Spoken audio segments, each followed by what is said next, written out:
All right, guys, do I have a mess going on here? I have an armful of guitars. By the way, we'll talk about this one here in a minute. You're going to remember this is just a front for guys to get together to talk about guitars, right? Always remember that.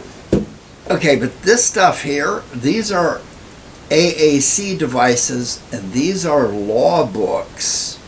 And what's an AAC device? It's an alternative and augmentative communication device, and you typically find them being used to assist non-verbal children. So, this is going to be a controversial episode. I have some other episodes that I've done, and so we won't repeat some of this parent stuff.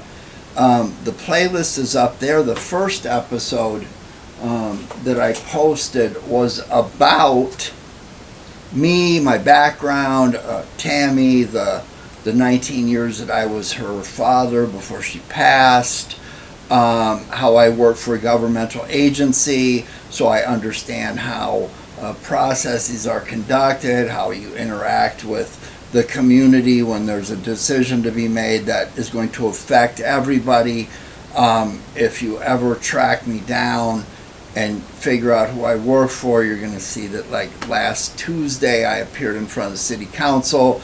I had a report that went with the agenda. There was this much stuff in the back end, how this problem started, why it can't be fixed through a conventional method, why a change is needed, how that's going to affect the environment, the community, how the community was involved in the process as well as noticed, and what my final recommendation was and what commissions. Anyway, I understand how to navigate that, and I am also going into my 10th year of service as a school board member, so you're going to find out that I am the parent that's ready to fight, believe me, but I also know about agencies, navigating them, and I am capable of understanding what's going to go on when you file a complaint against the district because they won't give you one of these devices. So, let's start off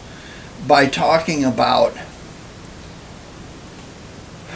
this is going to be a rough one, guys, but when you're as old as me, you get it.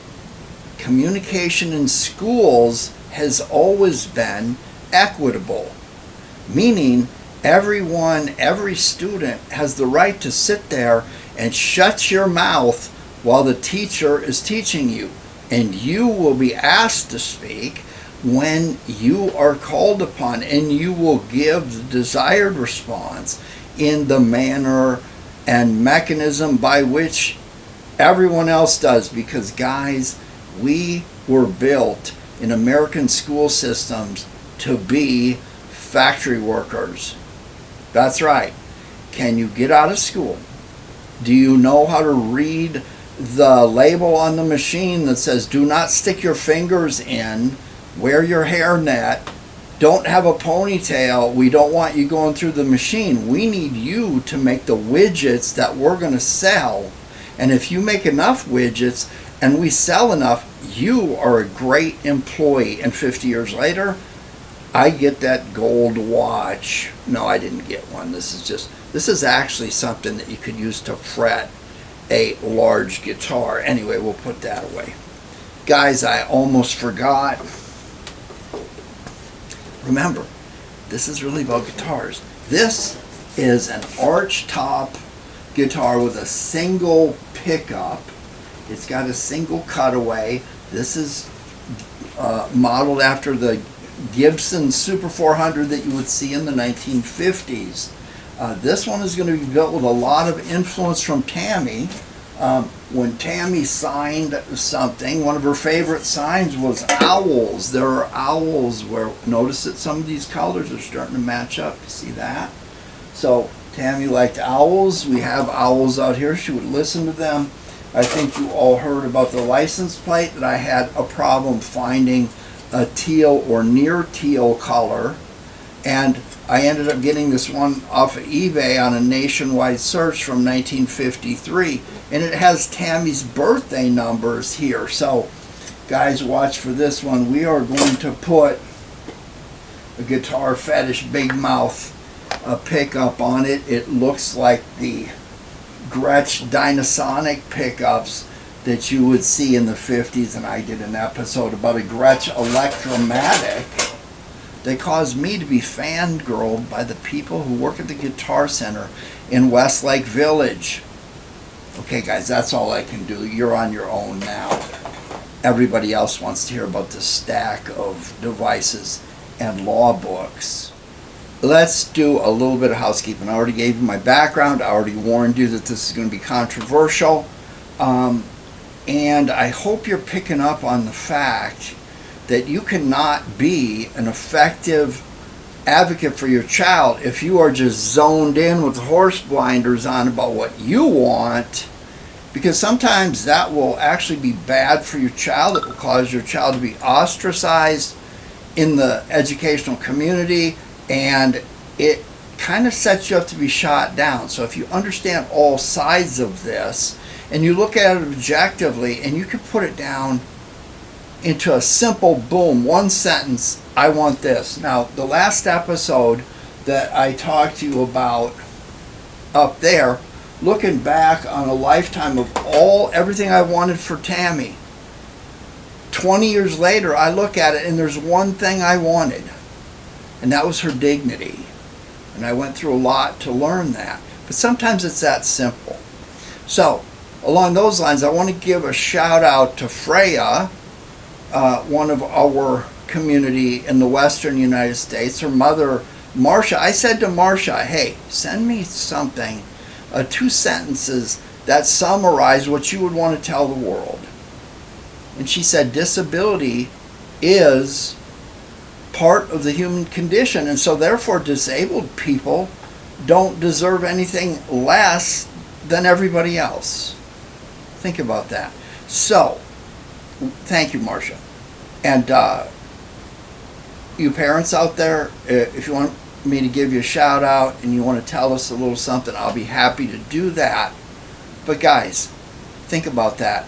If you're able to take a topic like the one we're going to talk about right now, and you are able to kind of put all the pieces together and know what the dude on the school board who's interested only in the football players, what they're thinking. If you're looking at a teacher who's passionate about your child's needs, but who has an administrator who squelches them, and the minute they go to advocate for your kid, the next thing you know, they don't have a job. If you're looking at the practicality of the outcome, you don't win anything if someone said, okay, we did whatever you wanted to do, and now it doesn't work, just like we told you so. Or the cheap shots that you're likely to hear. And I'm going to give you some ideas about some legal things. You know, I do have some legal background because, number one, at my job, there's some amount of contention and legal stuff that goes with things that affect the environment. But Kendra, who's Tammy's older sister, decided that she was going to sign me up for a paralegal program and pretend that she just needed a ride there. And we got to the parking lot, she handed me the textbook and said, come on in, I don't want you driving home and back and forth. So she basically pretended she didn't want to drive just so she could get me in there. I was her study partner. I got one class left, and that class is legal writing, which is probably my best suit in life, is writing governmental stuff. Let's leave it at that. But I have to take that class once I'm off the school board, because it's only on the same night as the school board. So, by the way, advice, if you're a principal, do not arrange really important stuff that are community-based the night of the school board. Try to avoid that. It always turns into an ego battle. Anyway, let's start off with touching on something I said before. Communication being an equal opportunity discriminator. Okay, let's start off with one that is right up front in the problem you're going to have accessing AAC devices in the classroom.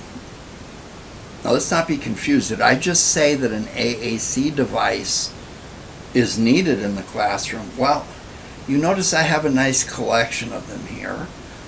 Everything Tam did on each one of them is still here, some of it.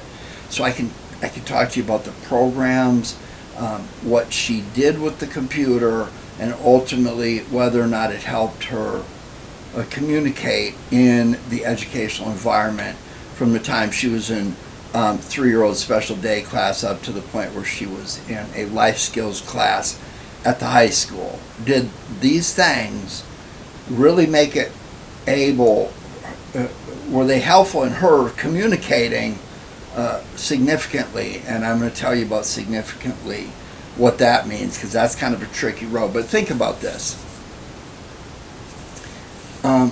Back to what Freya's mom said. Do disabled children, meaning if you can't speak, is that a disability? Probably. Especially if you don't have another way to do it, to communicate. So, there's so much stuff going on in my head right now. I've got to be able to narrow it down and make it meaningful. But think about it. You're in a classroom.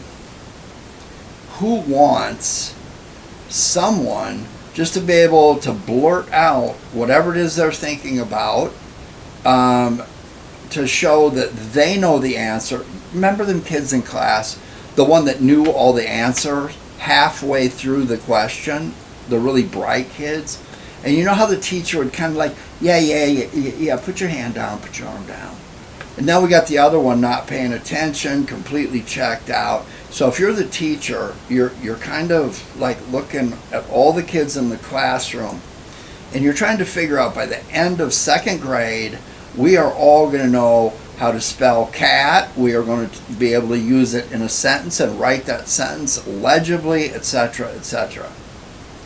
So this idea that open and spontaneous communication is a good thing. Think about that. In the classroom, it's not a good thing. What if everyone started yelling things out? It tends to turn into a situation where, I hate to say this, but if someone has a device and they have a communication processing, a dirt bike communication, that's the benefit of living out here where I live. They have an auditory processing delay. So the teacher says, here's the question, and you're not understanding it. Could be a cognitive issue, it could be a delay, it could be an auditory processing delay, meaning I hear something, it takes me a while. And then 2 minutes after, I take my device and blow out the answer. Is that desired? If your sole purpose as a teacher is to have good classroom maintenance, where it's not a free-for-all, and everybody's sitting in their chair like a nice kid, and we're textbook children, we're performing like the factory worker we're going to be. By the way, if you have the answer to this problem, if it is a problem, I mean, look at it. When you get in the work environment, how many people are able just to blurt out whatever they want, say whatever they want, stop working, run out of the room, pull out a fidget spinner, whatever? When is communication without some kind of boundaries desired, whether it's in the school environment or the work environment as adults? So the model tends to produce people that are ready to be employed in the work environment. Now, you might agree with that, you might not agree with it. If you have the answer to where everyone can openly communicate at any time they want, and use devices, use sign language, use whatever it takes for them to communicate and get the sole attention of the teacher at the time that they need it, then you have the answer to a lot of problems in education. And I would genuinely like to hear that. If you have ideas about that you'd like to share with the group, fine. If you want to send them to an email to me and I can put them out, and not embarrass everybody, I will do that. So send me an email. It's at the end of the episode. But that's one of the biggest challenges you're going to face if you have a nonverbal child and you want to be able to use an AAC device. Okay? So there's this idea that it's going to be disruptive. Do they tell you that your child is going to be disrupting the whole class? Of course not, because there's a few too many special education parents from hell that want to fight all the time and lawyer up and all that kind of thing. So again, remember, your teacher, your child's teacher, may be your child's best supporter, but you got to have some idea of what the temperature of the water is above them, especially when it gets up to the school board. And remember, special education is never funded at the appropriate level. When they took special education out of the County Office of Education or the County Office of Health, see the episode up there, the second one where it's about educational focus versus medical focus. I can go on about that all day. But I think it's time that we talk a little bit about what the law says about these devices and what they are. Okay, it's really important that I stay in my lane here and just kind of take a minute and make sure you understand what the context is. We're saying there's no doubt the child's not verbal. Again, we've talked about medical diagnosis versus whether or not a diagnosis through an assessment affects a child's ability to access curriculum. And I think we would agree that in order to participate effectively in testing, which is, when it all boils down to it, the reality of it, at least it is to me, is for the student to be able to show, I have the potential to operate or perform at this level. Now, if there's something getting in the way of me being able to show that, to show my potential where it appears that I'm down here, that's not accurate. So if a child can't participate in the psychologist's assessments, you're filling out the parental form, and it's kind of like your child is not operating at this level, and you're thinking, well, number one, we've been watching these signing videos. You're telling us that signing doesn't work. You're telling us that our signs are approximated because of the fine motor skills. It's like this war of everything points to my child being able to have a way to communicate that you understand and that you can use to track their access to education. And when you do that and you're very objective and you're kind of looking at all things, there's always this yeah, but. And it gets to the point where the only thing that appears to be left is one of these devices that somehow takes what your child is thinking and trying to verbalize and puts it out there in a way that other people can use it.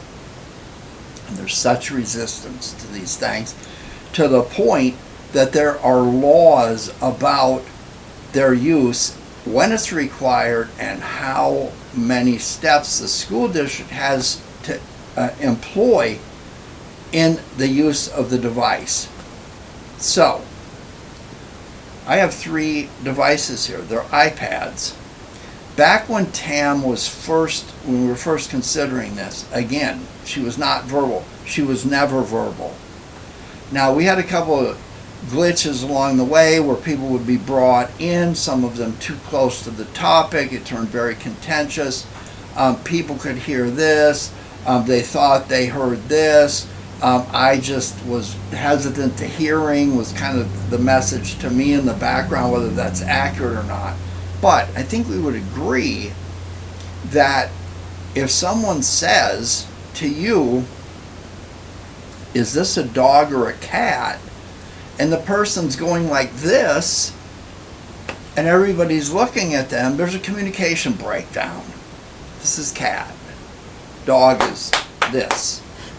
The child is over there screaming dog or cat, but nobody gets it because we need you to communicate in the way that we need you to communicate.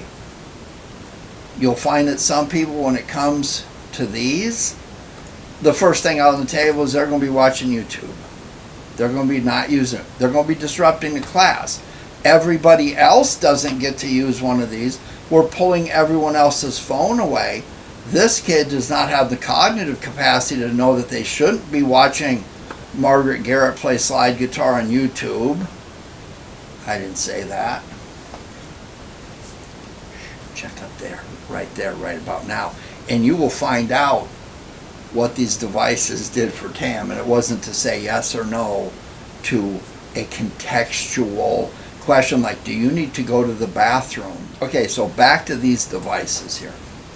They started off, you're going back 15 and 20 years, they had these proprietary machines, kind of like a tablet, but they were produced by the company, maintained by the company, and had proprietary software. Now, some of these things had a horrific price tag, so you would have school districts looking at, do we buy one of these? They might be $5,000 or $6,000, and then what happens? Do we send it home with the kid? What if it gets broken? The kid's parents are looking at this going, if they drop it, if they throw things, some kids do that. There was this always detached, and I think this is one of the biggest problems, is there continuity in the communication at school, at home, and in other areas to where one of these machines is the appropriate solution for communication breakdowns. Why am I saying communication breakdowns? Okay. For example, this is an owl, right? ASL, Tammy wouldn't do that. She would do this. So you get these people that are like, well, that is not the way that you would sign OWL. Even the ASL community that you so insist on that you're a part of would not understand that, and your child would not be accepted in the ASL communities. Okay, so it's really important we keep them as an outlier. So if Tammy came up to you and went like this, what, is she just OCDing on owls because she saw her sticker book at the guitar studio in Malibu where Fred is at, and she had a chair and a table there, and she would file fretboards, and this is the piece of the fretboard that she used to work on, and so she's telling you this is an owl. Why is she telling you this is an owl? Is she just OCDing? Or let's take a look at what I just said and tie it to a principle. Big circle. I will get to the point right now. There is contextual versus conceptual communication. So, conceptual communication involves me expressing to you what I'm thinking about, what I'm experiencing, what my individual take on things. Contextual communication is, I am hungry, I need to go to the restroom. That's pretty much the kind of communications desired, especially in the younger grades. Remember, back to the factory model, everybody's sitting there, yes teacher, no teacher, no blurt outs, be quiet, you are called upon. So add that with a cognitive problem, and all of a sudden everything in Tammy's world is, I went to Fred's, this was her time signed for Fred had a trach, he went through some horrific issues. If you ever find out who Fred was, yeah, he is on this Center for Disease Control stuff about smoking. He's doing the smarty pants one about fishing, another one about playing the saxophone. He has a sense of humor. It's kind of like the scared straight kind. But what she might be telling you is, hey, there's a cool guitar in the shed. It's called the Chick Flick Teal Special. There is going to be an owl on the headstock of the guitar. That's something very different than, Tammy, do you need to go to the bathroom? No. Okay. So, The battle for you is going to be, have you breached the different areas that it's going to take to communicate your child's potential in formulating their education through assessment. So here's the argument. The psychologist comes in every third year, does a comprehensive assessment of the kind of places where the child is at cognitively, what their age level, appropriate level is. It really doesn't matter. They're not going to keep your child in that grade, because what they're agreeing to is basically repeats, and each repeat has a year of further eligibility extension. So school districts avoid that, number one, financially, and number two, some parent will actually say, I want that, and then turn around 5 years later and say, you have not offered my child free, appropriate public education, and file a complaint that the district has discriminated against their child by making it appear that they stay in second grade for 3 years. Be really careful with that, CdLS parents. Try to figure out what the information on the CdLS site is in terms of tracking things like size, weight, and cognitive growth, as well as communication capabilities. Remember, at the end, what did I want? I wanted dignity. What does Marcia want? Marcia wants everyone to understand disability is a human condition. Everyone has some level, and just because each one of us has some level doesn't mean we get cut out of the biggest picture. Sometimes the CdLS children have the most profound combination of things, and it's easy to drop into the slot of, well, they really aren't benefiting from this typical education approach. They're not going to be a factory worker. I think the trick is to identify how they're trying to tell you what their potential is, especially if they're screaming it out. Again, Tammy would pull out the device to repair communication breakdowns, meaning I've grabbed you by the hand, I've drug you over there, I've pointed at things, I'm looking at that thing over and over, I'm looking at it so hard it's on fire, I've signed, I've drawn a picture, I've used remember the little picture books that had the Velcro strips? I made one. There's so much about those communication books, that whether the stuff is in black or white, the size of the pictures, it has a ton of stuff to be concerned with there. If they're saying, we can put the basic contextual communications, time to eat, time to go to the restroom, or read a book, the very simple stuff in a book that flips over. Technology level is very low, but again, it's all contextual stuff. So at the end, I found that she would use these only to repair a communication breakdown with an adult. Now, something else I want you to think about. Who programs these are not the child. So we're portraying a CdLS child often as cognitively delayed, meaning the brain doesn't work quickly. So all of a sudden we're saying, hey, we have to program these. So you got a main thing, and then you have to pick, am I talking about the playground, am I talking about this, am I talking about my schoolwork, am I talking about home, all the different things. So you click on that, there's subfolders, so there's some element of reading and or icon recognition, and sooner or later the kid has to navigate this thing and flip back and forth, and you're basically saying, okay, is that going to work for this kid? Well, Tammy could show you how it will work, trust me. But she wasn't using it to communicate. And I'm wondering, the big message to her was, if I stand here and I expect you to communicate only in the way that I will accept your answer back to me, how does that work for you when you're in a communication breakdown with another adult? Right? So, think about, is it good for the child to build up so much frustration? At what point do they understand this person isn't looking for anything other than exactly what they're looking for, and I don't have factory worker on my name tag? So back to the devices. At one point, the proprietary stuff wasn't working for the companies, especially as the applications that could go on something like an iPad became more prevalent. So this is, wow, this is something else. In getting ready for this episode, I was going to show you that typically you would have an iPad, and then you would kind of separate. Is school here? Do you teach a child you only use this at school? Do you have an iPad that is for school? You have a different one for home. There's vision issues. There's fine motor skill issues. What kid doesn't have a phone nowadays, right?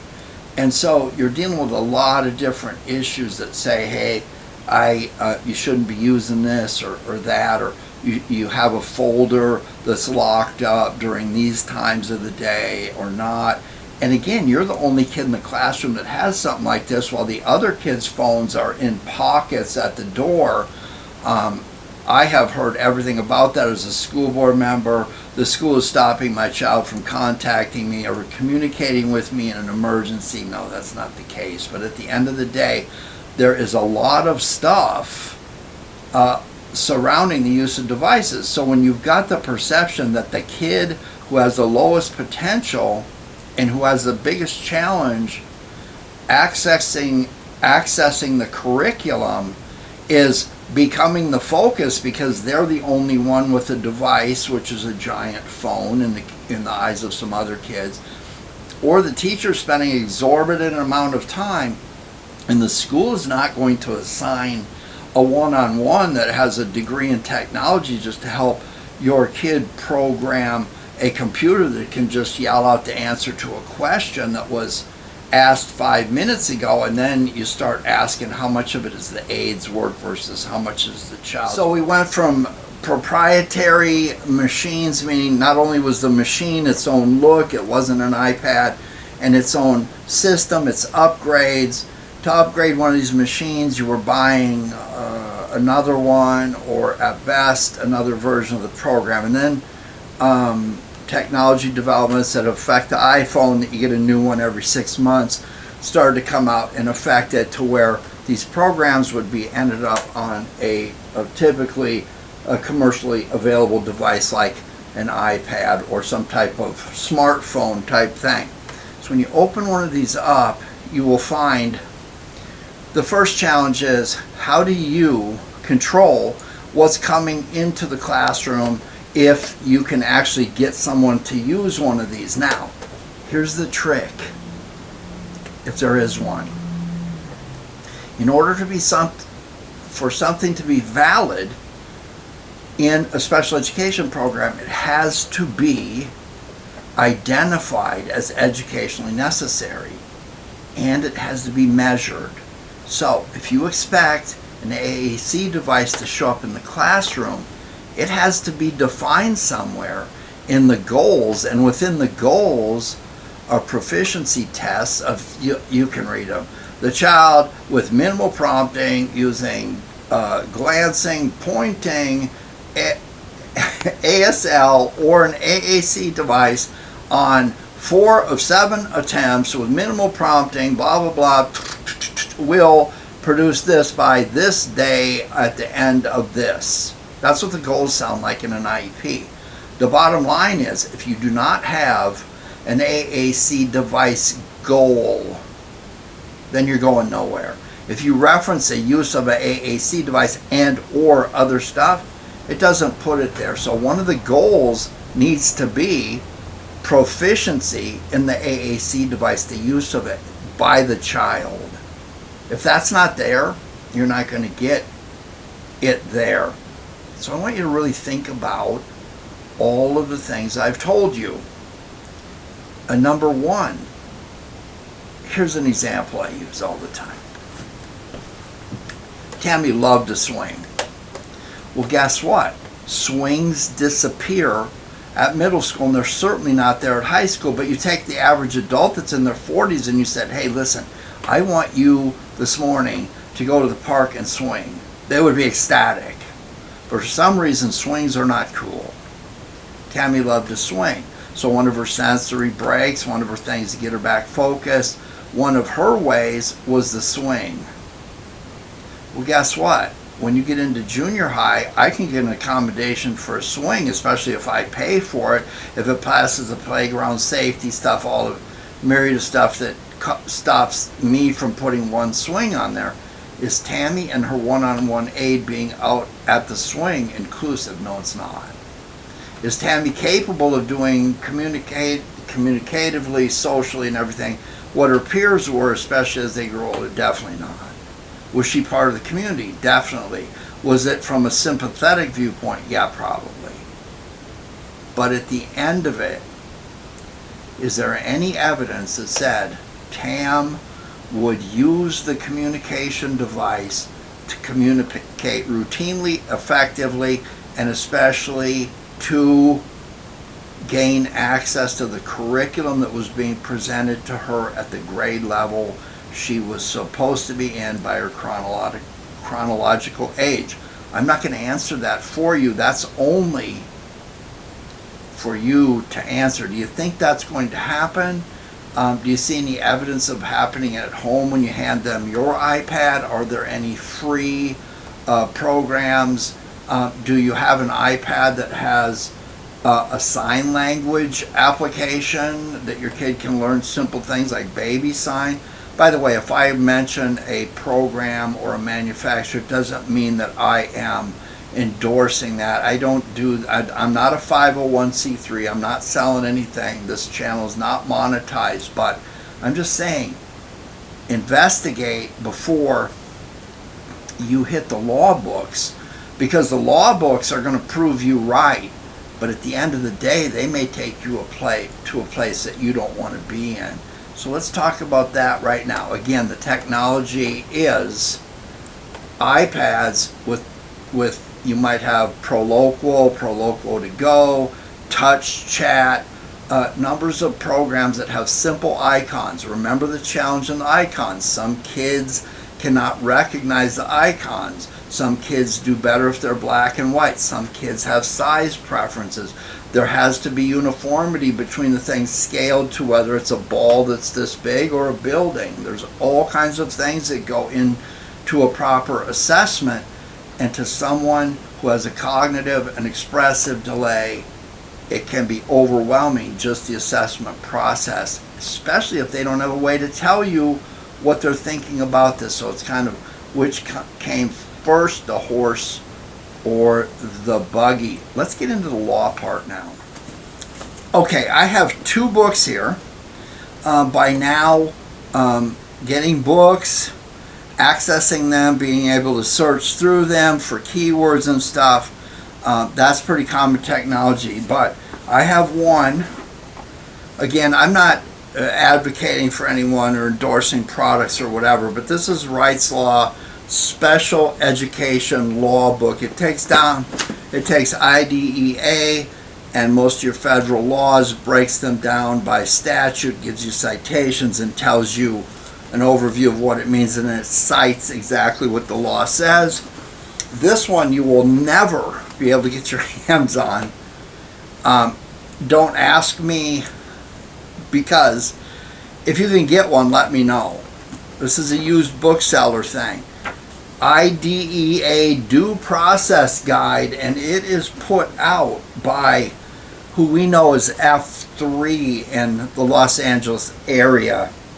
This is basically a guidebook that says if you are in an IEP process with a parent and it stalls and it becomes contentious and the parent lawyers up, this is a step-by-step guide on how to respond thereafter.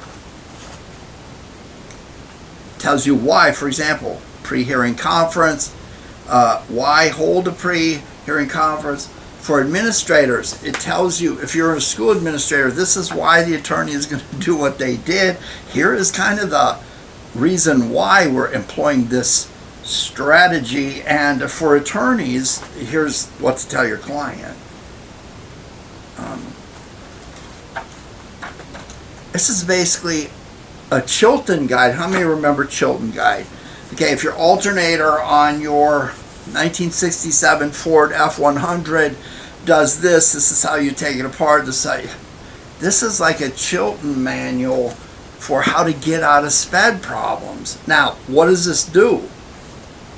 Well, it takes the child out, and a settlement always involves a release of liability. So somebody pays for the attorney, somebody does this, somebody gets remedial service, compensatory services, blah, blah, blah. But at the end, somebody signs the release and we all start over, so everything that happened in the past gets washed away.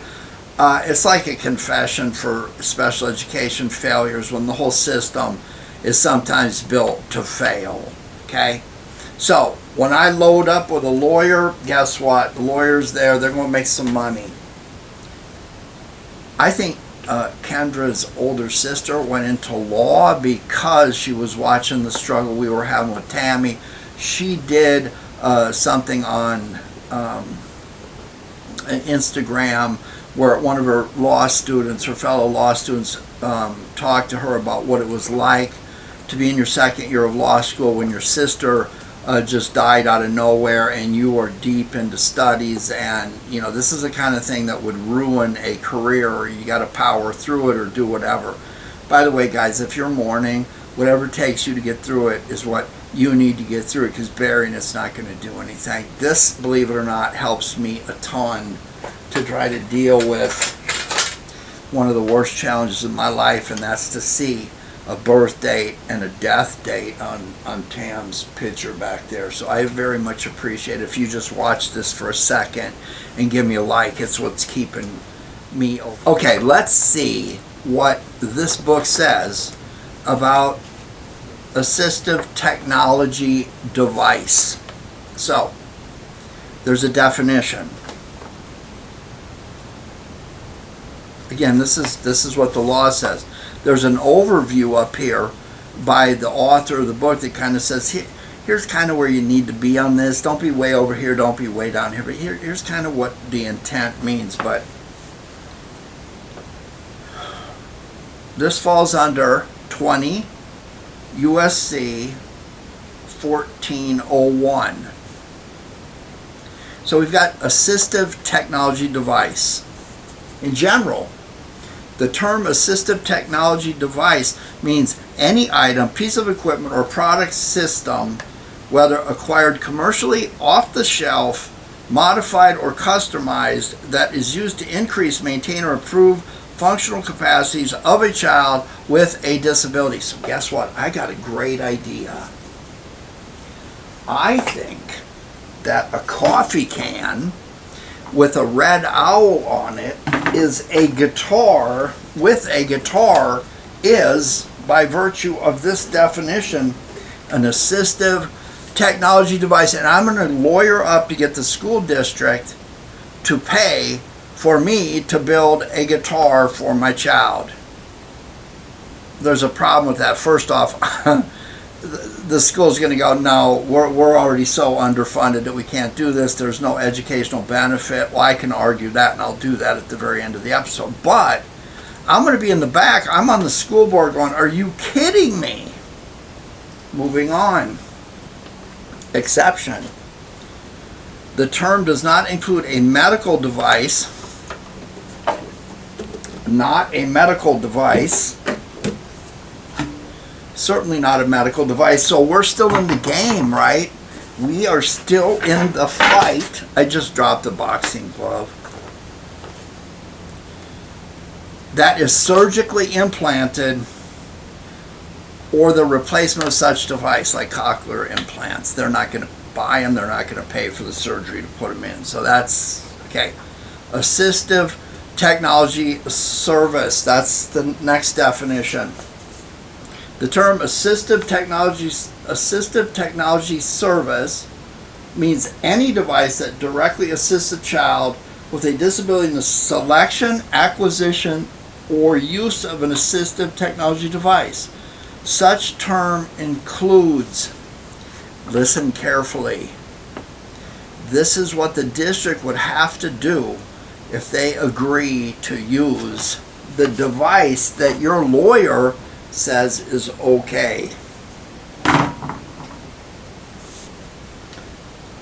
the evaluation of the needs of such child, including a functional evaluation of the child in the child's customary environment.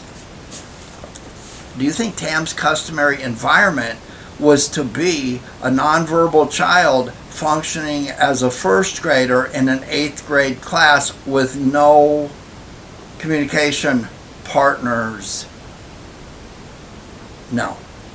Do you think it would have been better to find a bunch of children, regardless of where they're at in the SELPA, Special Education Local Plan area, 10 districts around here, in a unit somewhere else, a 2-mile or 2-hour bus ride to and from each day? So I would put Tam on there to find like peers who were equally communication challenged, so they could all sit with their device, not all of them with this one, somebody else with a different one, and communicate in their customary environment. Think about what this definition does.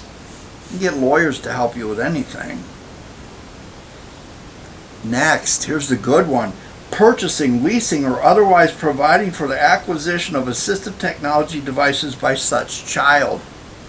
What does that include?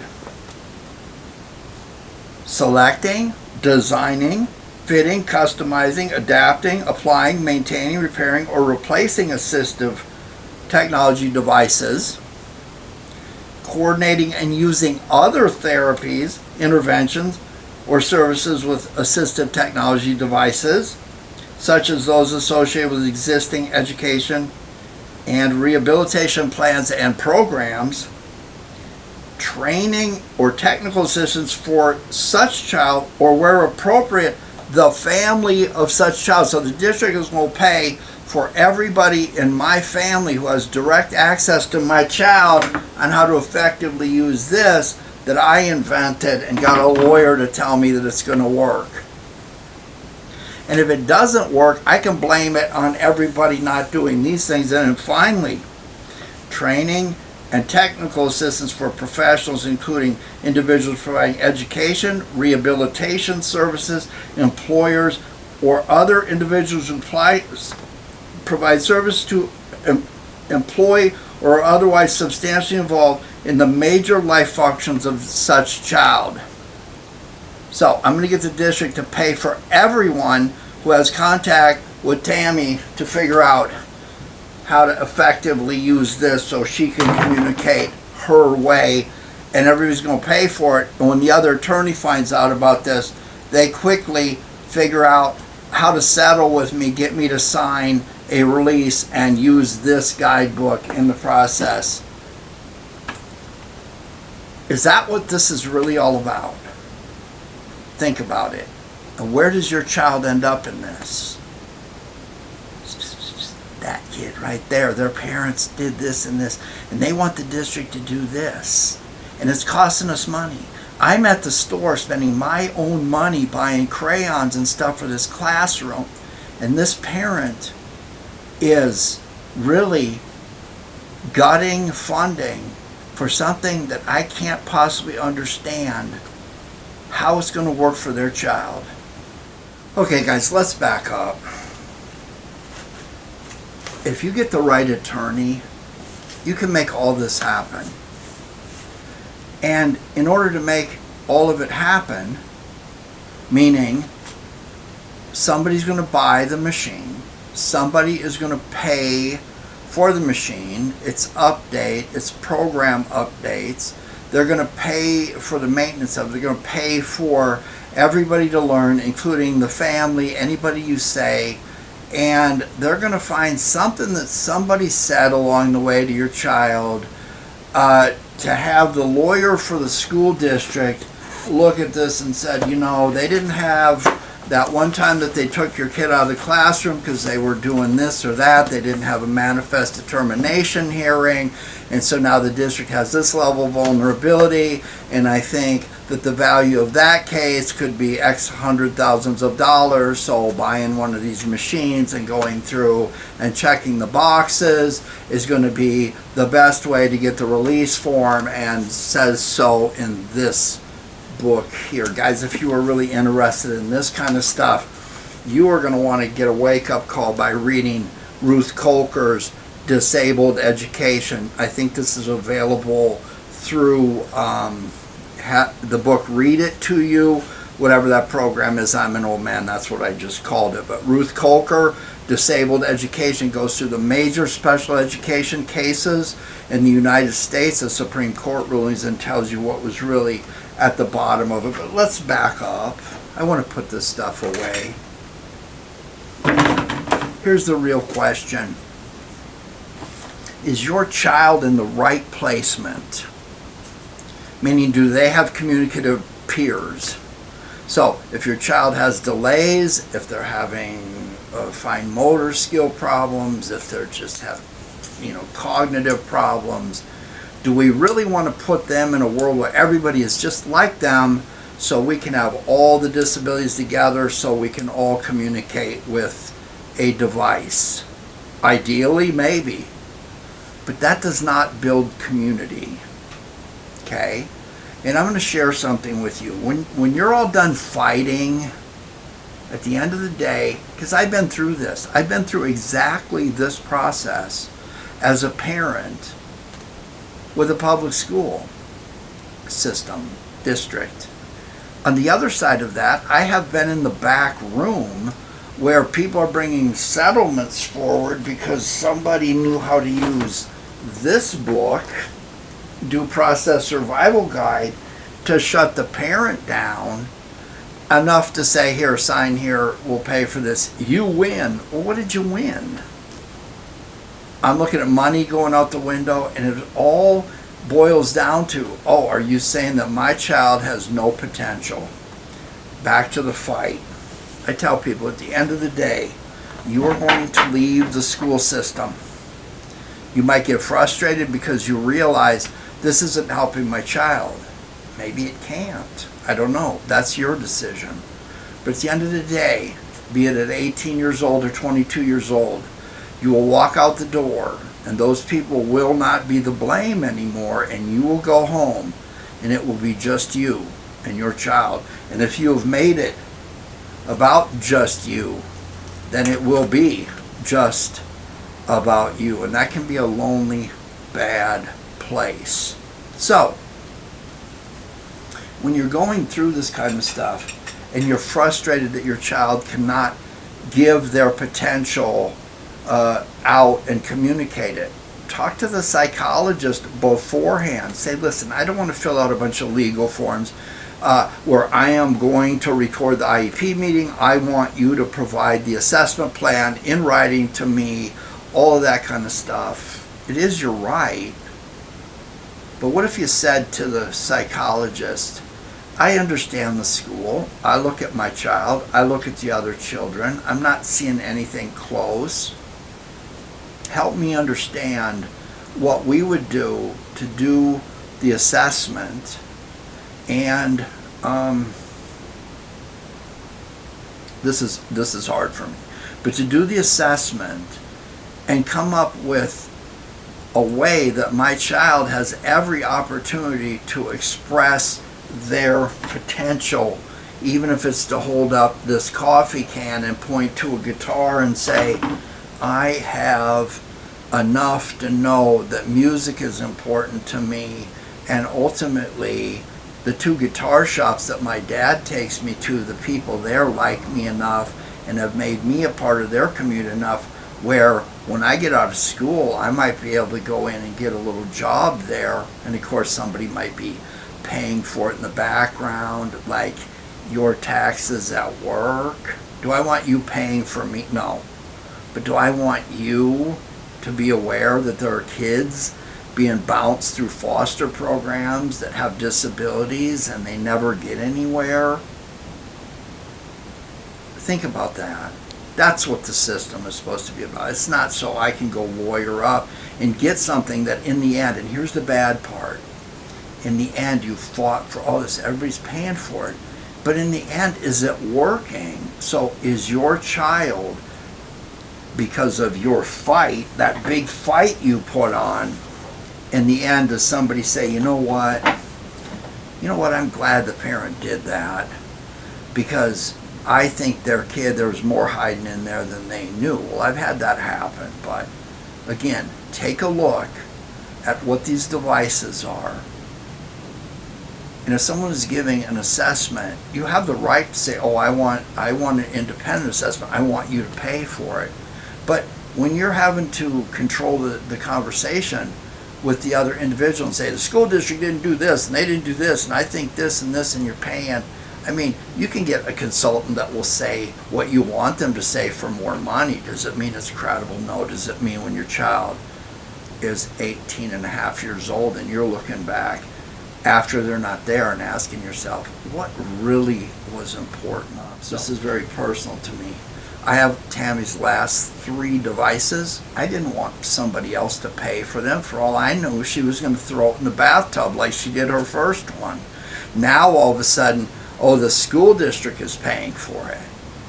Or you've got here's something if you're using one of these. What's going on at home gets filmed on here, and that can be good or bad. Your whole family life can open up to the people at school, so I hope you've been used to them and they'll have some temperance for you. But there's programs on here, like I said, that Tammy loved piano programs on here. Was she learning piano? Would she ever play piano? No, but was it helping her fine motor skills? Oh yeah, it sure was. Is that educationally beneficial? Could she write her name on the back of a guitar? Was that educationally related? No, it all blends together to where, don't forget, we put kids in school to prepare them for further education and to become independent adults who are able to function admirably out in society. That's the purpose of education. Sometimes I think we forget that. But at the end of the day, in addition to the sign language programs where she could just hand something to someone and they could actually take a picture of her, and the program would say, she's trying to tell you, owl. She had some of those on here, and of course she had the typical AAC type programs. Could be Proloquo to go, touch, chat, whatever, the ones that are programmed to the environment. But so in the end, I know, what the function of these was intended to be. I know the practicality of them. I know what the teachers feel like, what the parent feels like, what the district feels like, what the attorneys will do, all that. But there's something on here that remains that was the real meaning of these devices when it comes to my child, whose lifespan dates I'm looking at right now, and that was in the camera. And the second oldest one, this one here, I open up the pictures and I see that Tam was having concerts in her bedroom. She put a chair up in front of her mirror, and she would set the iPad down below her, and all the pictures are her reaching to push the button to take a picture or start the movie. So here we have a picture of Tam playing her steel body resonator, and she took the picture and then got into the editing software and made it into this hippie looking primary color something or other there. And so I think what she's saying here is, I'm Tammy, I got a guitar, I can play it. Going back, I think that was a pretty important message socially. I think it's the message that she might have wanted to communicate herself to her classmates, instead of, I'm, working at 2% proficiency on the stuff that you have a breeze at. I'm not sure that was important for her to communicate, but I'm cool. I got a steel body resonator and I can play it in a concert to myself. But this one right here really points out, why do you want your kid to communicate? And this goes back to me talking about her occupational therapist. That therapist, I saw so many IEPs, and the progress was so painfully slow.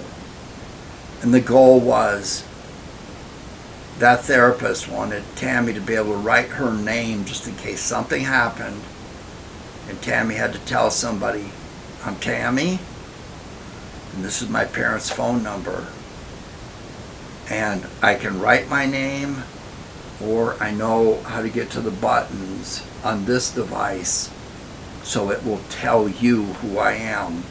Because me meeting a stranger, there's only been a couple times it was important, maybe on the way to the hospital the last day. But everybody who knew Tam had to learn Tam and be patient. And that's how community was built. This one is very hard for me. It's got the same, it's got software updates on what was there. And it's got some of the pictures, and I can tell that she was still playing guitar and still setting up, but she wasn't looking quite as happy. And then the last picture she took was this one, a couple days before she passed. Maybe this one it's Halloween. It was taken on Halloween, and I'm in here, and I don't know what all this stuff is, and I don't feel good. All right, guys, thanks for your patience. That is really rough, but at the end of it all, and I'm looking back at a lifetime of it, and I remember the steps. I think the question here when it comes to AAC devices is, what is it that your child needs to be able to communicate effectively to others that's going to enhance their access to curriculum, or just to make them a meaningful part of the community, if that's what the limit is? If that's what the limit is, did I just say that? Isn't that really the most important thing about an educational community, that people have their own valued part in it and they're respected and they have their dignity? So if you approach a school psychologist and leave the law books at home, forget the parking lot chatter where people find their identity in beating up people because they can't fix how they're hurting inside or just admit it.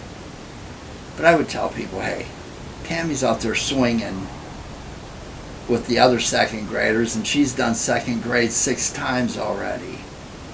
And I would just really like it if she would be able to communicate,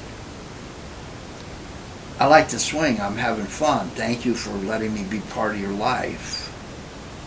But in order to do that with one of these things, you got to stop swinging. You got to go over to your backpack. You got to depend on what your aide programmed to be able to say something 45 seconds later like, I like to swing, and everybody looks at you. Yeah.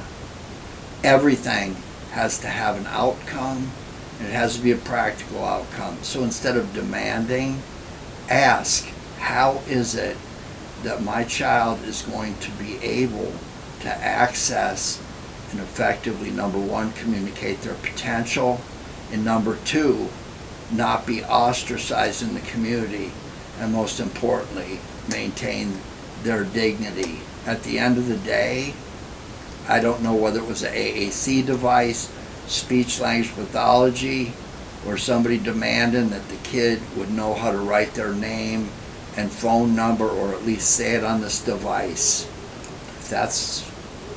It took all of that for me to look at these pictures and know how Tammy defined her own life, then it worked. Think about what's going to work for you. Thanks for watching. I'll try to give you a few links below. Treat each other kindly.